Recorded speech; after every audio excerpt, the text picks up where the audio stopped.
amazing viewers. Thank you so much for joining me on my program once again. I appreciate you wherever you are connecting from. If you have not subscribed to my channel, please kindly subscribe to my channel.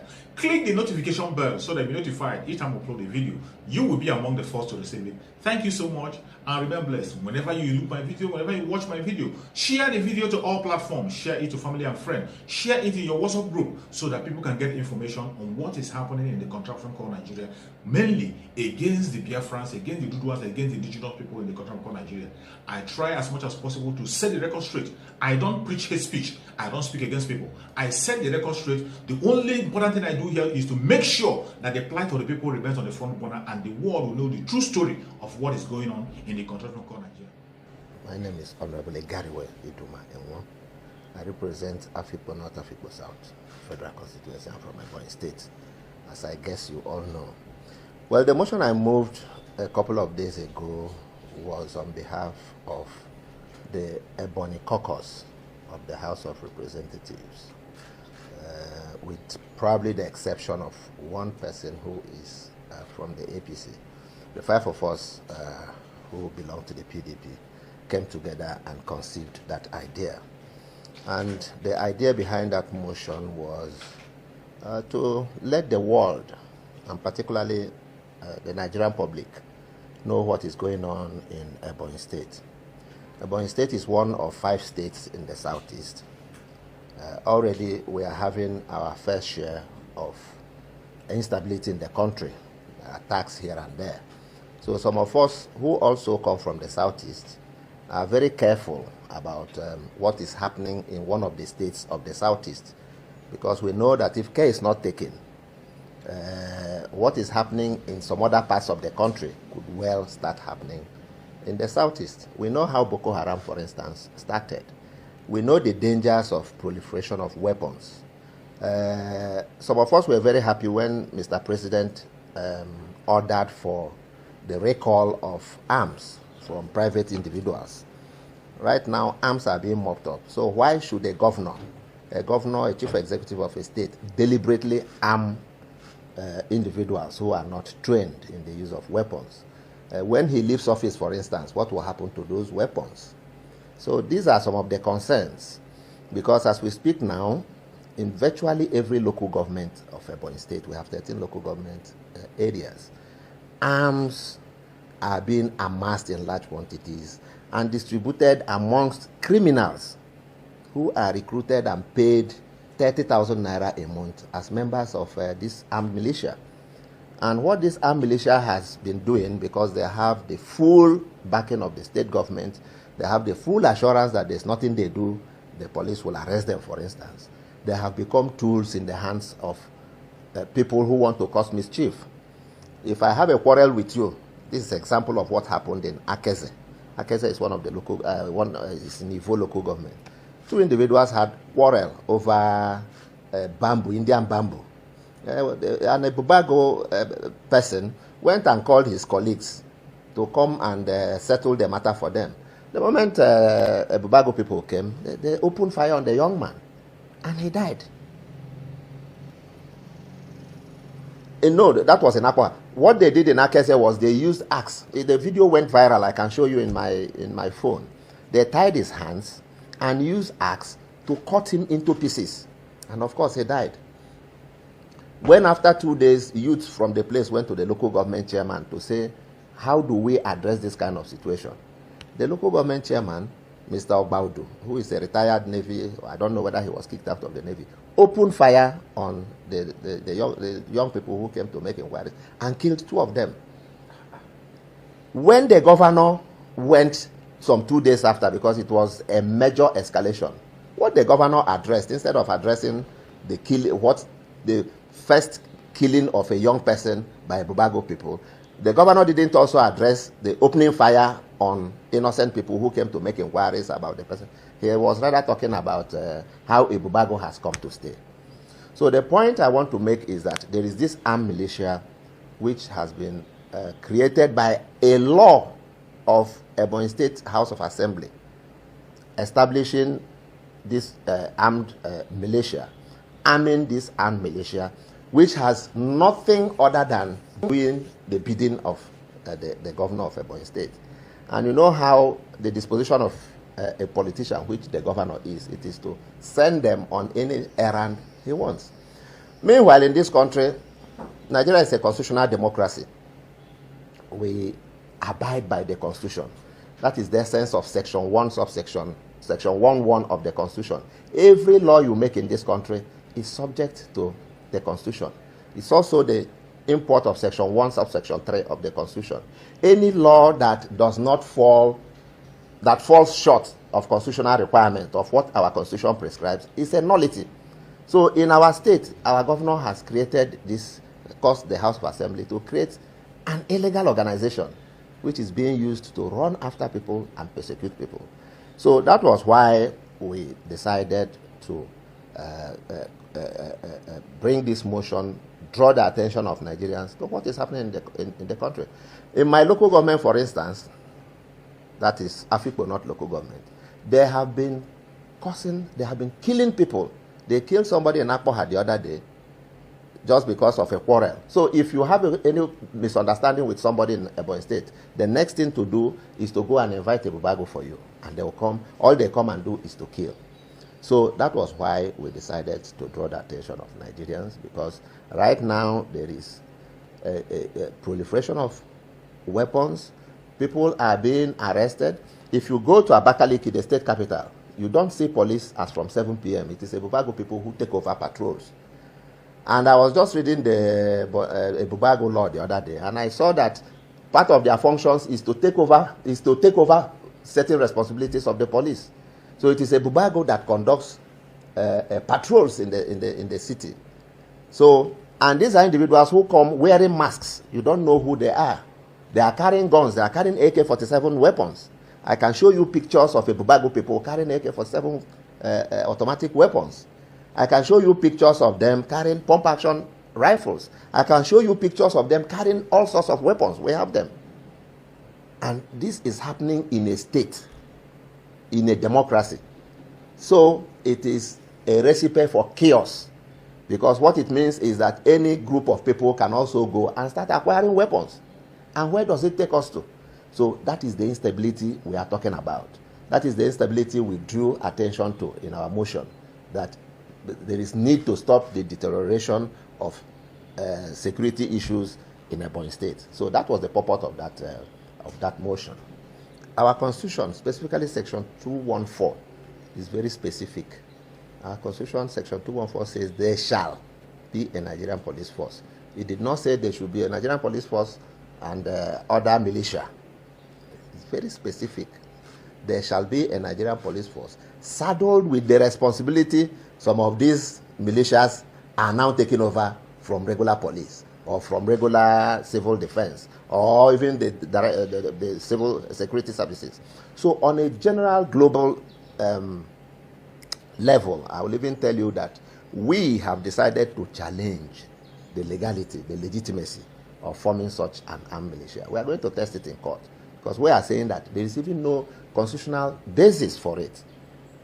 The State House of Assembly in my state, for instance, doesn't have the virus to get into establishing something that is already established in the Constitution or anything near it. For instance, under Section 8 of the Ebonyi State Ebubeagu law, what they are saying, they are even legislating on what the police should do. They are saying this Ebubeagu should collaborate with police in doing this, should collaborate. The House of Assembly of a state, for goodness sake, has no virus whatsoever to make any law determining how the police in a state should operate. Ebubeagu is supposed to join the Nigerian police in patrols. The Ebubeagu is supposed to join Nigerian police in roadblocks. There is nowhere in the Constitution that is allowed. Now, specifically, I won't talk about what is happening in the Southwest with their Moteko. I don't know their rules of engagement or how they are structured. But what we are saying specifically in Ebonyi State, and relevant to your question about what informed our decision, many of us were for state police. In fact, I posted on our platform, our National Assembly platform, that I used to believe in state police, but not anymore. What informed me was what's happening in my state. It has simply shown that we are not there yet. Because if let me use a one-term politician, a one-term governor who is going for a second term, and he has this kind of militia at his disposal. Your guess is as good as mine, what he will do with it. So it has become obvious to every one of us that it will be a direct threat to the stability of this country and our democracy if we allow state police at this point in time. With all the advantages of state police, it's unfortunate that the vaunting ambition of some of these governors, particularly the governor of Ebonyi State, has poisoned some people's minds, including my own, against state police. It's just not any kind of power we should give to a state governor.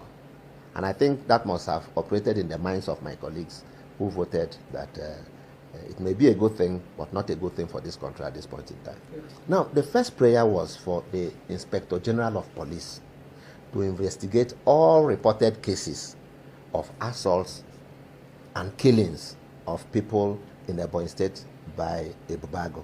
And I want to tell you that we have not less than 50 recorded cases of people who were killed in cold blood by Ebubeagu. So many of them have been reported to the Nigerian police. In fact, as we speak, the most dramatic was an event that happened about 2 weeks ago where somebody I know very well, one Ebiam Jr., was arrested by this same Ebubeagu. And the moment they arrest you, they take you into a government house, because that's where they have a detention center. Government house, Abakaliki. That's where we went to police, complained to police. Police went and rescued him from government house because we felt it was safer in police custody than in Ebubeagu custody. So we quickly intervened, called the anti-kidnapping unit of the Nigerian police Abakaliki, and said, please, we did everything and got them to immediately go and rescue this young person. Now, what we did was, knowing what we now know, that all they do, by virtue of another useless and horrible law the Ebonyi State government has established, which they call the Cybercrime Prohibition Law 2021. That one, all of you here, if you were in Ebonyi State, you will all be in prison. Because for anything you say against Ebonyi State government, they will use Ebubeagu to arrest you, arraign you before a magistrate court that has been stripped of powers to try your case. The law is made in such a way that the magistrate who will normally first be the first port of call, will reject jurisdiction because the law has not clotted it with jurisdiction. And the next thing is prisons. We have so many young people. That's where the Ebonyi State PDP publicity secretary is languishing now. Abakaliki prisons. Because he posted something on Facebook. So all we are asking is for the inspector. So in this particular case, particularly in this case of the publicity secretary of PDP, we now wrote to the Inspector General of Police and said, please take over this case so that you people will see whether any crime has been committed. The Office of Attorney, the IGP, approved our application. A team was sent to Abakaliki. Upon getting to Abakaliki, meanwhile, this young man had not been arraigned because he was so brutalized that he was hospitalized. A team went to Abakaliki to take over the case file. All it took was a call to headquarters here, and that application was rejected. So what we are now doing is we are calling on the Inspector General of Police to send his own team, because we have absolutely no confidence in the police in Ebonyi State. Absolutely none. I mean, it's not something I want to go into here, but we don't have that confidence. So we now said, Office of IGP, please go and take over all these cases so that you can investigate and prosecute those who are responsible for all the killings. There are so many of them. I told you of a local government chairman who shot 2 people who were coming to protest. That local government chairman is still working. Nobody has arrested him. Who killed? It is the people that were killed are there. But the local government chairman is working free.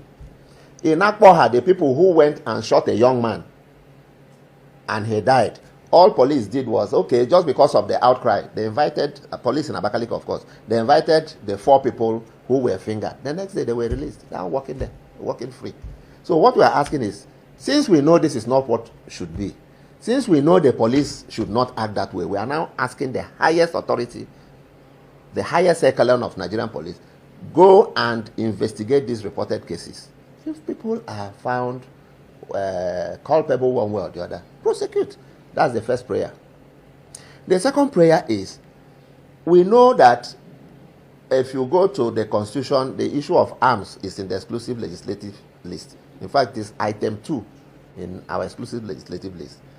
So what it means is that a state house of assembly cannot legislate on arms, cannot say arm these people, they are called the Ebubeagu. So why is a Ebonyi state government arming people? Where are they getting these arms from? Even if it is Oka pistol, which is not in this case, they are armed with AK-47, we have pictures of them.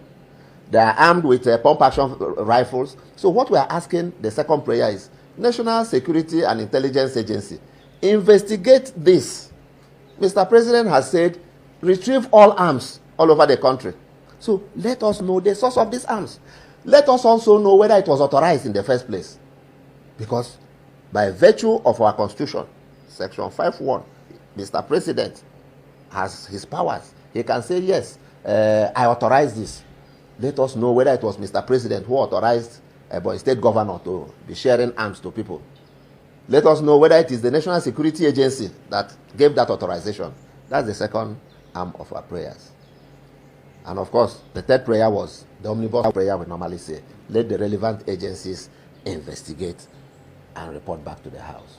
And let me use this opportunity to thank Mr. Speaker for being gracious enough to allow us move that motion that day. Thank you. Thank you so much for your patience to watch from the beginning to the end. I hope you have learned something from the video you have just watched. The video you have just watched is to bring information to your doorstep and for educational purpose. It is not to demonize anybody. Let us watch continuously and see who can be able to make a sense out of every nonsense we are seeing. We must continue. We move. It doesn't matter what they do. It doesn't matter what they say. They will kill us. We will kill them. At the end of the day, Biafra is here. Thank you for watching. If you have not subscribed to the channel, please kindly subscribe to the channel. Click the notification bell so that you're notified each time I upload a video. You will be among the first to receive it. Thank you and remain blessed. Bye-bye. See you again.